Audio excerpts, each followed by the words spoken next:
नमस्कार, मैं doctor Anjali Dubey. Gideon history channel में पुनः आपका स्वागत है। हमारा जो विषय है वह यूरोप में वाणिज्यवाद पर आधारित है, जिसको आज हम भाग 2 के माध्यम से जानेंगे। यूरोप में वाणिज्यवाद भाग 1 में हमने जाना वाणिज्यवाद क्या है, उसकी परिभाषा, उसके क्या कारण थे और यूरोप में वाणिज्यवाद में इंग्लैंड में वाणिज्यवाद हम पढ़ चुके हैं। आज हम बात करेंगे भाग 2, जिसमें हम जानेंगे फ्रांस में वाणिज्यवाद। फ्रांस में रिशलू और कोलबर्ट जैसे मंत्रियों के काल में वाणिज्यवाद का प्रारंभ और प्रसार हुआ। कोलबर्ट ने विशिष्ट आर्थिक नीतियां अपनाई। कोलबर्ट ने फ्रांस के व्यापार, वाणिज्य और उद्योग धंधों के विकास के लिए ठोस कदम भी उठाए। उसने उद्योगों को प्रोत्साहन देने के लिए रक्षण नीति अपनाई, देश में नए नए उद्योगों को स्थापित किया। हॉलैंड, इंग्लैंड, इटली आदि देशों से कुशल प्रशिक्षित कारीगरों को फ्रांस में बसने के लिए आमंत्रित किया गया। सामंतों को विभिन्न उद्योगों में पूंजी लगाने के लिए प्रोत्साहित भी किया गया। शैशवकालीन उद्योगों की रक्षा करने तथा फ्रेंच व्यापार में वृद्धि हेतु अनेक विदेशी वस्तुओं के आयात पर भी भारी कर लगाए गए। उद्योगों के विकास और व्यापार की उन्नति के लिए गिल्ड्स नामक संस्थाओं का पुनर्गठन किया गया और व्यापार के लिए उनको एकाधिकार भी दिए गए। व्यापार में संलग्न फ्रांसीसी जहाजों को आर्थिक सहायता दी गई। फ्रांसीसी बंदरगाहों का उपयोग करने हेतु विदेशी जहाजों का टनेज नामक भारी कर उन पर लगाया गया।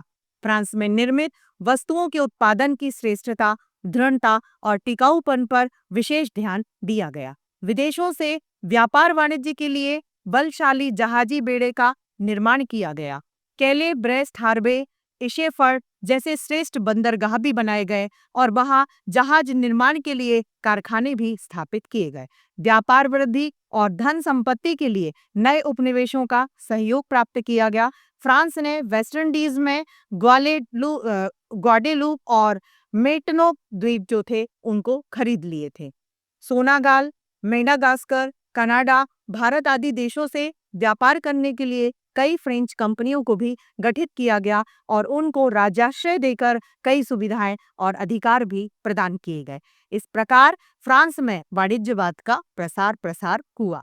इंग्लैंड में वाणिज्यवाद और फ्रांस के वाणिज्यवाद में अंतर रहा। फ्रांस में वाणिज्यवाद संबंधी नीतियों का निर्धारण शासकीय अधिकारियों ने किया और नौकरशाही ने ही उसे क्रियान्वित किया था। इस नौकरशाही के में मध्यम वर्ग के लोग भी थे। ये उद्योगों, व्यवसायों और वाणिज्य व्यापार को बढ़ावा देने में कम रुचि रखते थे। इनका लक्ष्य था धन संपत्ति संग्रह करना और साहूकारों के रूप में पूंजी उपलब्ध कराना। उन्होंने उद्योग संबंधी नवीन आविष्कारों का उपयोग कर उद्योग व्यवसायों को अधिकाधिक विकसित नहीं किया।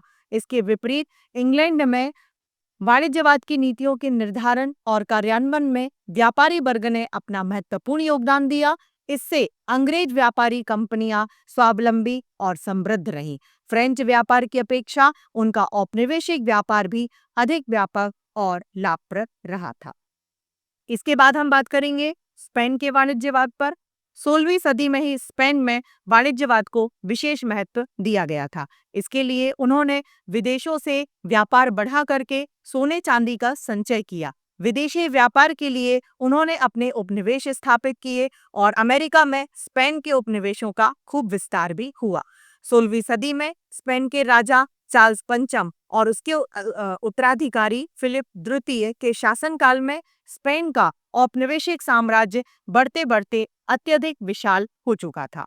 इन उपनिवेशों के साथ हुए व्यापार से तथा वेस्ट इंडीज के द्वीपों से स्पेन में अभूतपूर्व धन संपत्ति और सोना चांदी आता रहा। यूरोप में नीदरलैंड और इटली के साथ व्यापार से भी स्पेन में अधिक धन आया, पर स्पेन में सोने चांदी और माल असबाब से लदे जहाजों को अन्य देशों के, विशेषकर इंग्लैंड के समुद्री डाकू लूट लेते थे। इस प्रकार स्पेन की पूंजी विदेशों में चली जाती थी। स्पेन में वाणिज्यवाद के आधार स्तंभ उद्योग धंधों को विकसित नहीं किया गया, उसमें पूंजी नहीं लगाई गई और उसके उत्पादन में वृद्धि नहीं की गई थी।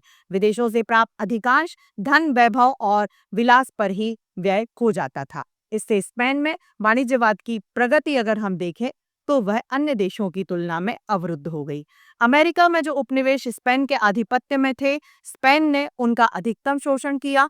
वहां के से कच्चा माल ला करके दूसरे देशों को बेच दिया जाता था। स्पेन ने अपने उपनिवेशों पर अनेकानेक प्रतिबंध और नियंत्रण लगा दिए, जिससे वे अन्य देशों से व्यापार नहीं कर सकते थे। अपने उद्योग धंधों का विकास कर अपनी आवश्यकताओं की वस्तुओं का पर्याप्त उत्पादन भी नहीं कर सकते थे।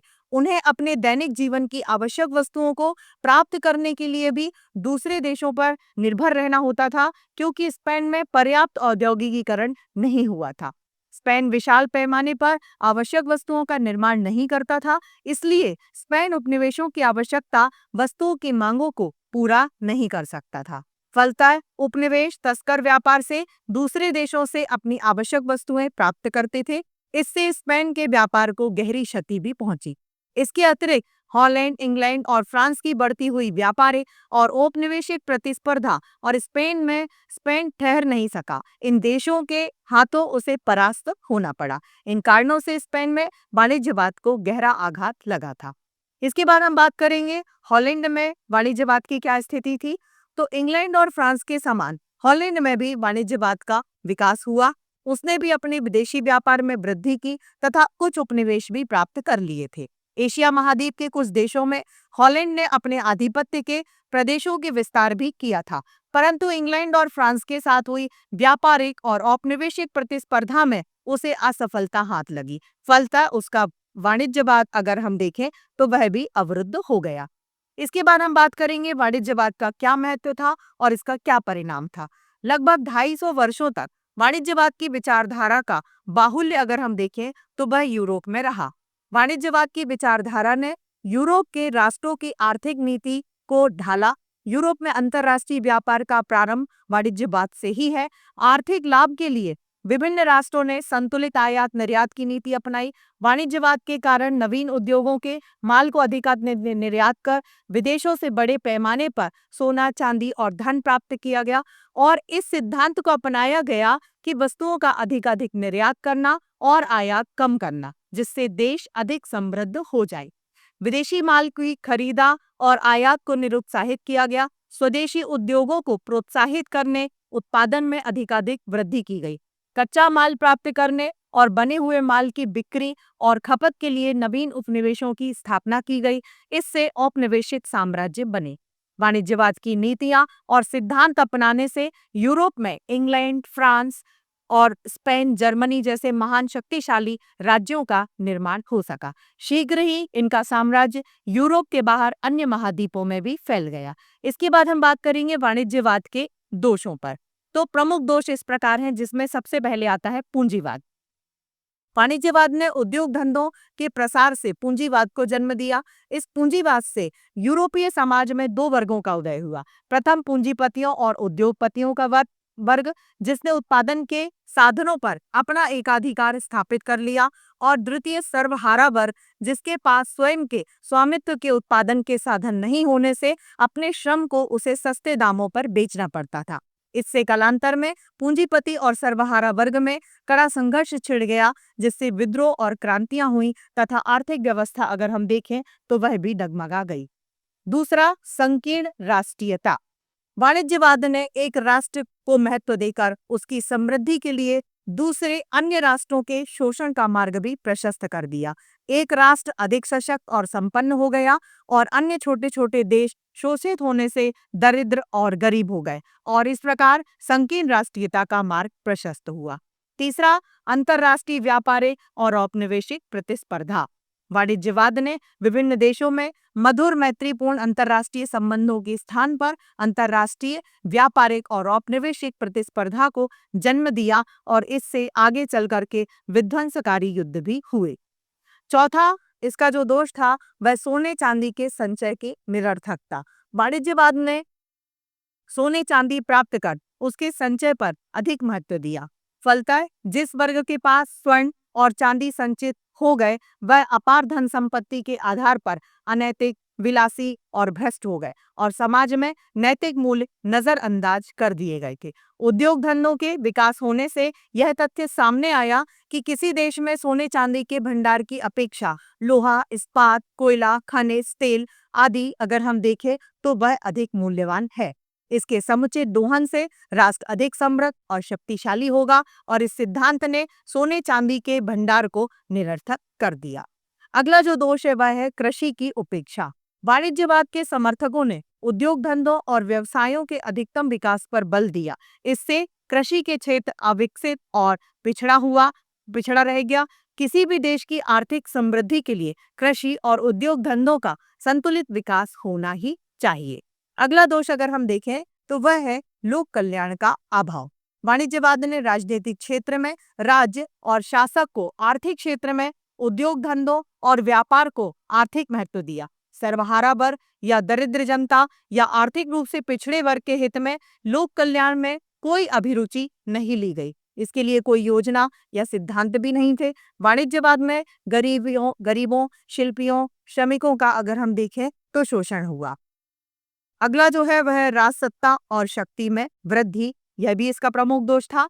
वाणिज्यवाद के समर्थकों, व्यापारियों और उद्योगपतियों ने शक्तिशाली राज्य का समर्थन किया, उसे धन से सहयोग दिया, क्योंकि उसके हित संवर्धन के लिए सशक्त राजा ही आंतरिक शांति और बाह्य सुरक्षा प्रदान कर सकता था।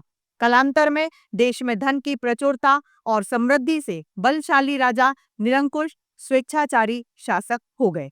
राजाओं और शासकों ने अपनी शक्तियों और अधिकारों का दुरुपयोग किया। कालांतर में उनकी निरंकुशता के विरुद्ध विद्रोह भी हुए। उपरोक्त कारणों से वाणिज्यवाद के विरुद्ध तीव्र असंतोष फैलने लगा और 19वीं सदी में परिवर्तन परिस्थितियों में इनके सिद्धांतों का विरोध भी हुआ। इन्हीं कारणों से हम देखें तो वाणिज्यवाद का पतन भी हो गया। मैं आशा करती हूँ कि आज के इस वीडियो के माध्यम से आपको संपूर्ण वाणिज्यवाद के बारे में बहुत अच्छे से जानकारी प्राप्त हो गई है, जिसमें आपने वाणिज्यवाद क्या है, कैसे उसका उत्थान हुआ, कैसे उसका पतन हुआ, उसका क्या महत्व था, क्या उसके दोष थे, यह सब बहुत विस्तार से इसमें बताया गया है। धन्यवाद। आज का वीडियो जिन संदर्भ ग्रंथों पर आधारित है वे आपकी स्क्रीन पर हैं। आप उन्हें देख सकते हैं और इनका अध्ययन कर सकते हैं। यदि आपको ये वीडियो अच्छा लगा और भविष्य में आप भारतीय एवं विश्व इतिहास को क्रमबद्ध रूप से जानना चाहते हैं तो आप इस चैनल को लाइक करें और सब्सक्राइब का बटन दबाएं। आपके सुझाव सदैव आमंत्रित रहेंगे। साथियों, इस चैनल का उद्देश्य किसी भी रूप में व्यवसाय बिल्कुल भी नहीं है। इस चैनल के द्वारा संपूर्ण इतिहास का ज्ञान पूर्णतः निःशुल्क प्रस्तुत किया जाएगा। धन्यवाद।